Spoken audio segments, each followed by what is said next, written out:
The king is in the house. The Orange Corporation.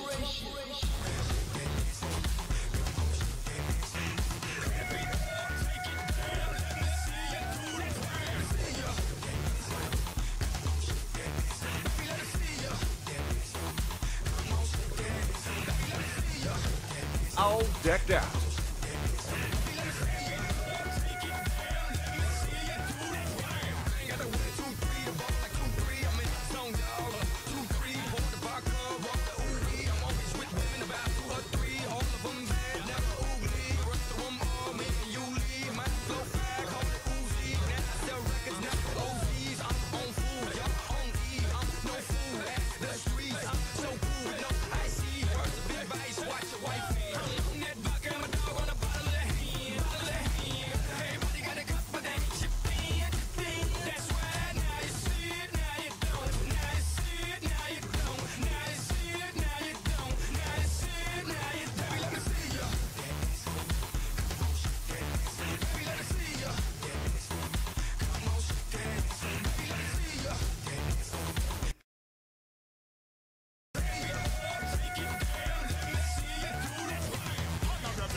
Minions have spawned.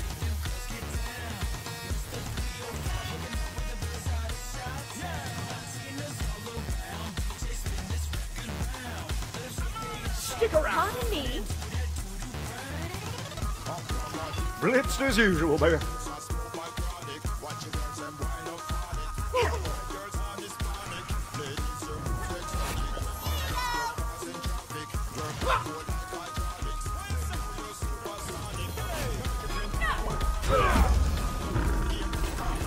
Sick move.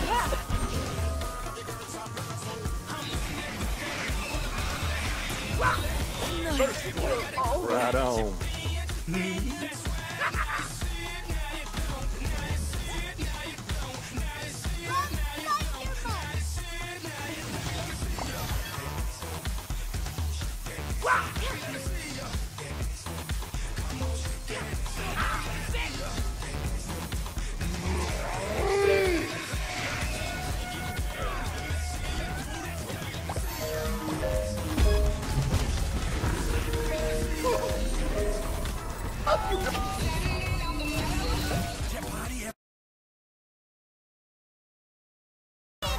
An ally has been slain. Ja, jeg var bare ikke oppe, fordi jeg skulle skifte til vinterdæk. Jeg skulle skifte til vinterdæk. Blitzed as usual, baby. Og så var jeg ikke oppe. Det tog, og så skulle jeg ind og tjekke dæks for en måned.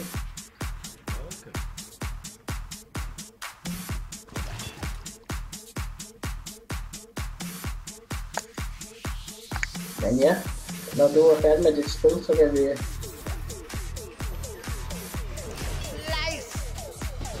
An ally has been Så jeg lige skal nok på. get set. An enemy has been slain.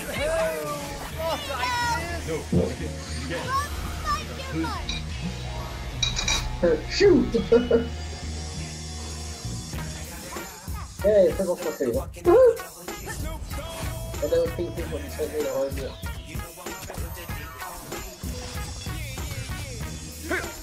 Det skal jeg så godt.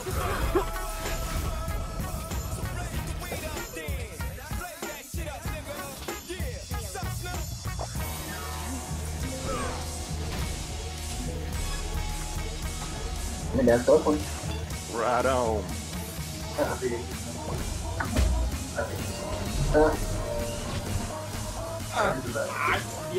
You have been slain. Ja, men jeg er glad for det. Det er bare uddukket det må selvfølgelig under tavle, fordi jeg vil dig det en anden. A little less conversation, a little more action. Jeg vil lade dig for det.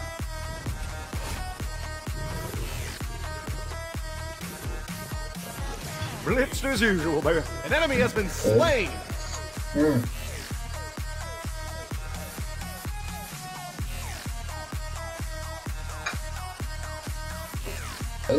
Så. Right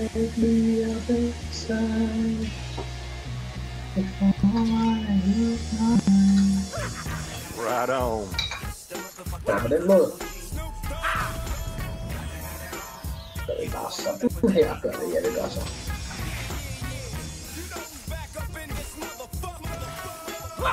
Step aside. Bare Steam. Nogle spil, den, der driller den.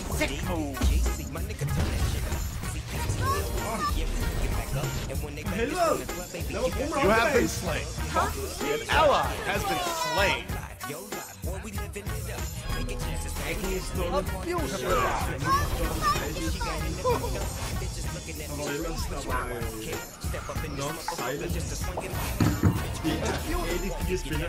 Ally has been slain.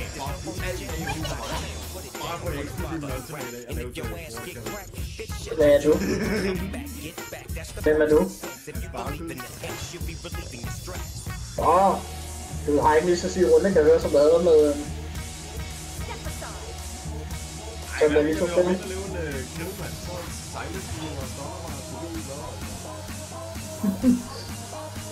Killing spree. Jamen, du er også totalt farlig, jo. Altså, du har jo din, holy damage. Blitzed as usual, man.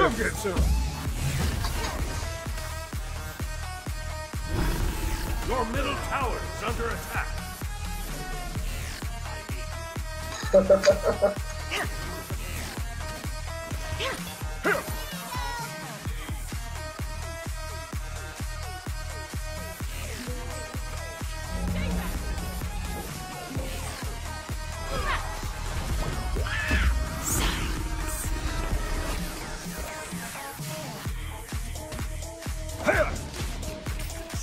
Efter 22 mandag aften, det er blevet den 1.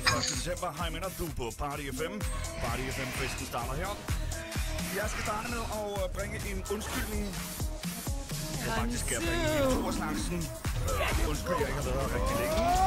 Det skyldes, at jeg har haft en mixer, som har været mere eller mindre skildret og fyldt med kontraktgrænse. An enemy has been slain. Det er lige for, jeg var blevet helt skæv af det. Og så skal jeg også sige undskyld. An enemy has been slain. Men derimod, også Oh shit. det kommer ikke meget anderledes ind i mit hoved. Men anyway, velkommen til 2 timers underholdning her på Party FM. Jeg hedder Martin Svendborg og er her frem til midnat.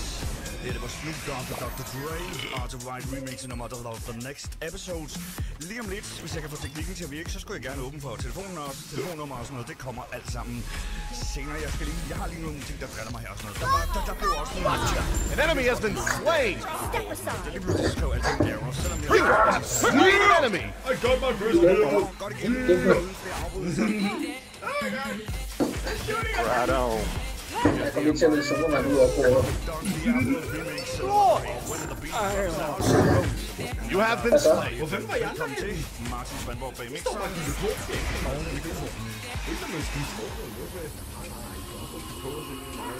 Stick around. Taking care of business. Let's play a little. No, Ruba. Pardon me. Der er jeg laver. Killing spree.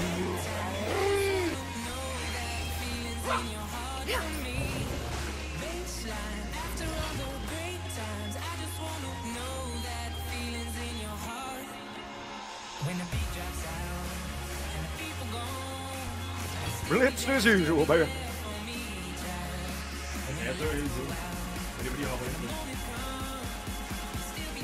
Thanks. Den er stillet Right on. alt over.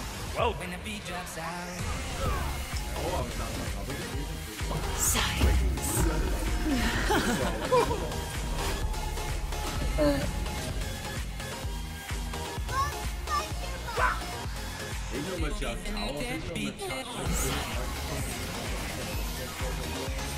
Så er det bare kigge på. Stick around. Ja, hvad er sjovt? Thanks. Nej.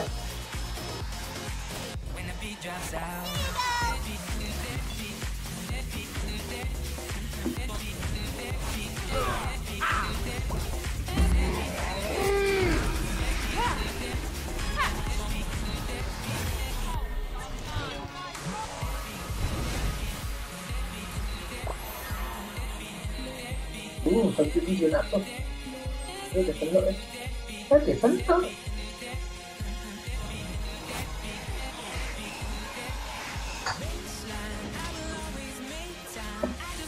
Mas cái cũng không. An enemy has been slain. Stay back. Step aside. An enemy has been slain.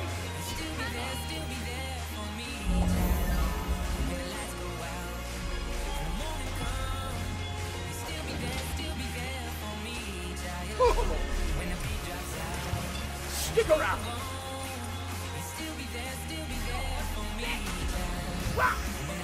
Gotcha. Pardon me. You have slain an enemy. Blitzed as usual, baby. An enemy has been slain. Hang in there, girl.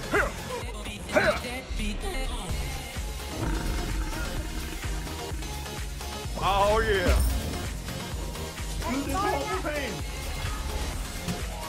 Ally has been slain.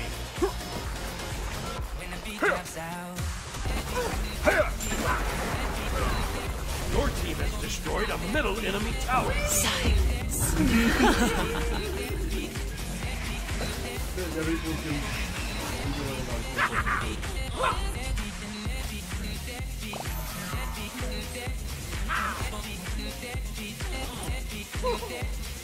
Elve minutter efter 22 Party FM mandag aften. Martin Svendborg bag mikrofonen frem til 24.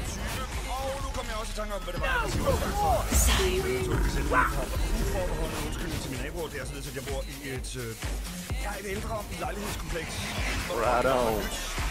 Det betyder blandt andet også, at jeg ofte ligger vågen onsdag nat og lytter til mine naboer. Du kan sikkert til at forestille dig, hvad de laver. Men nu når det ikke sker, så er jeg også nødt til at sige undskyld, fordi jeg måske kommer til at råbe lidt, ser for mig selv. An enemy has been slain. Hvad så? At finde et remix, som nice job, som godt kunne holde. Det synes jeg, det er, at de gør. Hvad sagde du, mor, altså? Når du har When the Beat Drops Out. Udover at jeg bor Og i du har du sagde, wow! så er jeg også selv en gammel. Jeg er jo selvfølgelig nødt til at skrive op. Hvad det der telefonnummer her til studiet, det nu ikke engang er. Det kan jo heller ikke huske. Det jeg har skrevet på skrivebordet foran mig nu. Det betyder med andre ord, at telefonen den er åben. 36 95 99 89. Ring til mig og sig goddag, goddag, goddag. Hvordan går det med dig? Jeg skal nok være sød ved dig. Jeg skal nok... vi taler sådan lidt om lyst og fast og sådan noget. Jeg spørger dig måske, om du har haft en god dag, eller om du har haft en dårlig dag. Og så spørger jeg dig sikkert også, hvor du sidder af det for mange i landet, hvor du er. Chatten er naturligvis også åben. Party5.dk/chat. Log ind og sig dag. Og masser af søde mennesker derinde. David Mal Grata og det her dejligt nummer, der holder os Superfunk på Party FM. Okay, de der. Okay, jeg hopper ud af det, så gik det bare mod. Step aside. Okay. Det var meget svært. An ally has been slain. An enemy has been slain.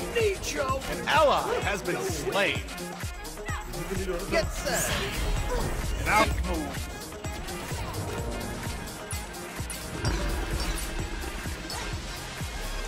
Blitzed as usual, baby. You can't do shit. You can't do shit. Oh yeah, you can.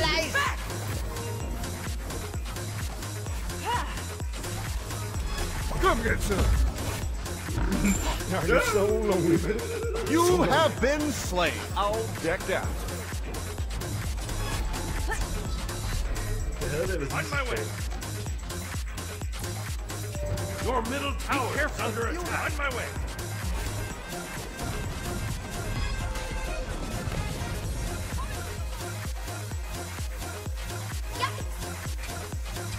Your middle tower has been destroyed.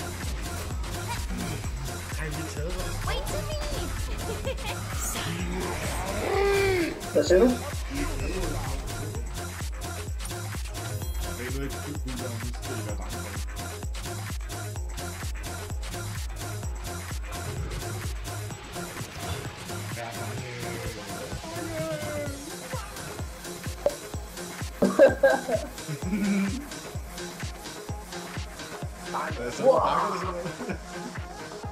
Ja. Og så gør jeg gamer, du ved hvordan det går, ikke? An enemy has been slain.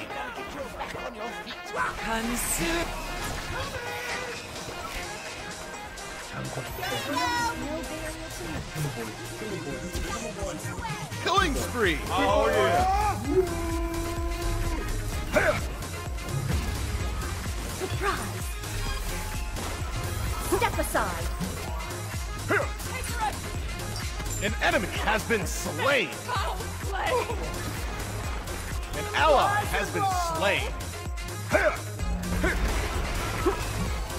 Both Blitzed as three in a usual, row baby. makes the killing spree. Deicide.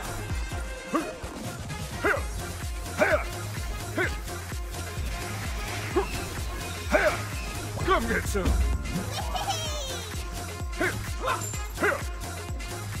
Your team has destroyed a Right middle on. enemy Phoenix. Silence. Oh, enemy has been Will always return. away.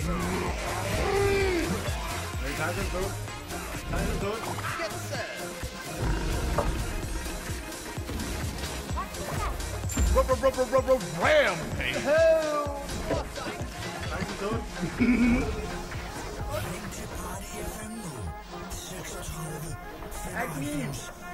Come get some. I am so low. You have been slain. Jeg bliver for grådig, der. Den følelse kender du også, Heather. Hvad? Så den følelse kender du også. Men det er han ikke i view, mand. Der var en Titan, der er inde på vinden, og det er 3 andre spillere, der står sådan en, men jeg kan godt lige få det kill der. Så ikke regner med, at han har brugt sit dash. Simpelthen så meget. Jeg fik en lille det. Det var trist. An ally has been slain. An enemy has been slain.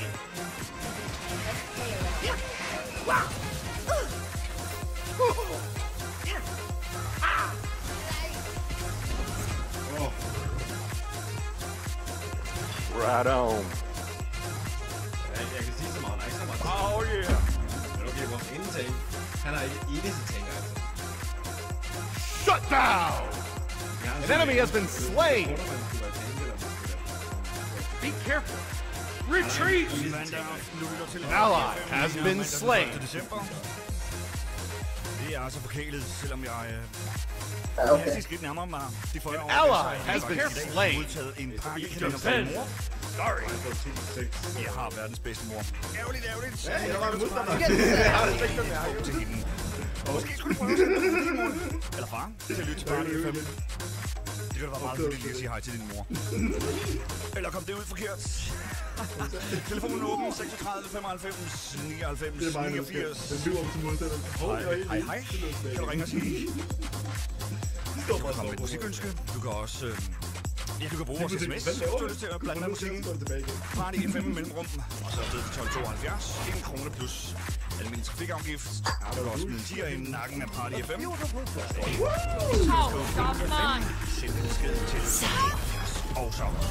På programmet i aften er der lidt nyt musik Om jeg kunne ikke have hjemme hos fra Stue. jeg har lidt nyt musik fra Kubo. Og så har jeg også her lidt nyt fra Avicii. Det her er ikke sådan officielt udkommende endnu, men... You have been slain. An enemy has been slain.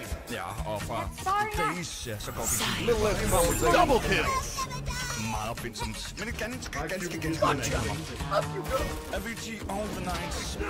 Lige nu efter 22. 3 in a row makes the killing spree. Killing spree.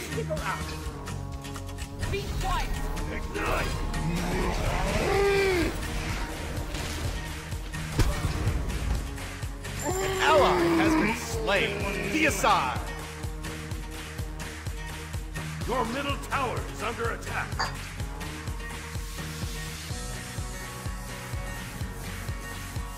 Your middle tower has been destroyed. Blitzed as usual, baby. Your middle Phoenix is under attack. I'll defend. Group up. Be careful. Ignite.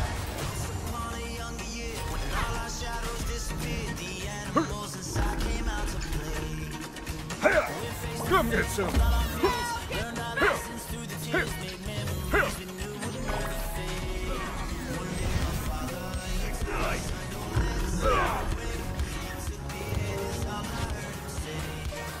Oh yeah.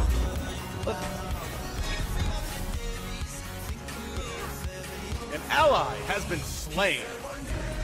An enemy has been No, brother. An enemy has been slain. No, hang in there, girl.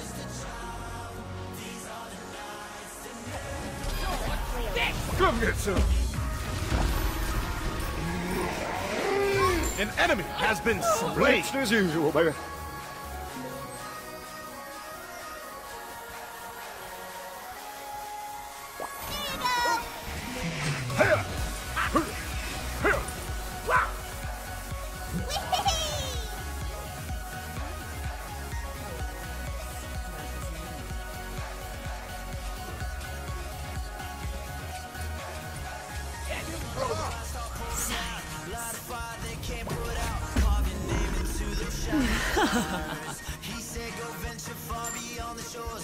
Your team has destroyed a middle enemy. Freaking enemy has been slain. Always return.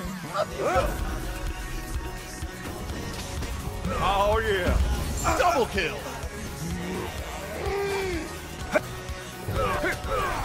An ally has been slain. An enemy has been slain. Get set. Attack the Titan. Ja, det kan du sagtens sige, det er jeg tænker. Cancel that. A beautiful dog. Retreat. An enemy has been slain. Quick, drink some of this. An enemy has been slain. Deicide. Hvor er det vildt. Wow. Ja, det vil jeg også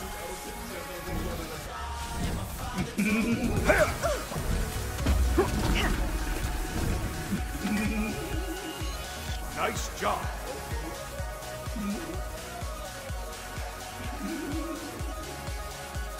Okay, jeg mener, jeg tror Neaten stod med 2 eller 3 HP, ikke? Mod en Isis, der har næsten fuld HP, jeg tror 90% HP eller sådan noget, ikke? Bruger et ultimate for at stunne, og du ved, hendes ultimate holder kun et sekund eller sådan noget, ikke? For at stunne. Ja. Så hopper jeg over i hovedbordet, kommer op over luften, og så flyver Circle over og hvad hedder det, CC ham med den der town der, ikke? Ja. Og Neaten overlever det for fucking 10 HP eller noget, siger. Oh shit.